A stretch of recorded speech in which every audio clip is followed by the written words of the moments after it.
Torna a riecheggiare ad Agrigento il suono frastornante dei tamburi Nara. Fervono i preparativi per i festeggiamenti di San Calogero, il santo nero eremita tanto amato dagli agrigentini, che quest'anno si svolgeranno dal 29 giugno all'8 luglio. Novità assoluta di quest'anno è la presenza del simulacro del santo nero, che solitamente è rimasta collocata nell'altare principale nel presbitero, dietro la balaustra, proprio per favorire tutti i fedeli che desiderano manifestare la devozione al santo.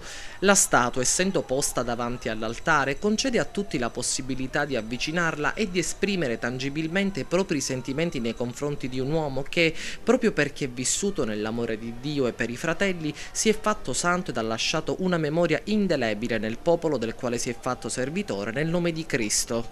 San Calogero, venerato ad Agrigento, è una figura reale, nitida, autentica, grandiosa e luminosa, che continua a suscitare quei valori religiosi, morali e soprannaturali capaci di incidere profondamente nelle convinzioni e nelle aspirazioni del nostro popolo, tenuto conto che in questi 15 secoli trascorsi dalla sua esistenza terrena, molti eventi infausti si sono susseguiti in questo territorio. Quest'anno è proprio San Calogero che attraverso una lettera si rivolge direttamente ai suoi fedeli. Dalla lettura si evince il forte richiamo al valore autentico della festa, ovvero la carità, l'emblema di San Calogero.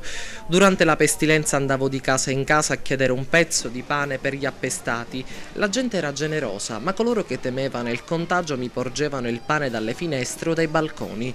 Oggi non c'è più la peste, ma i bisogni e le povertà sono davvero tante, si legge nella lettera. Per questo mi rivolgo a te, che sei mio devoto e chi mi vuoi imitare. Continua ad essere generoso. Un simbolo di amore, carità e gioia, questo è San Calogero, il senso dei suoi festeggiamenti. Prepariamoci dunque ad accoglierlo, manca davvero poco al ritorno del tanto amato Santo Nero tra la sua gente.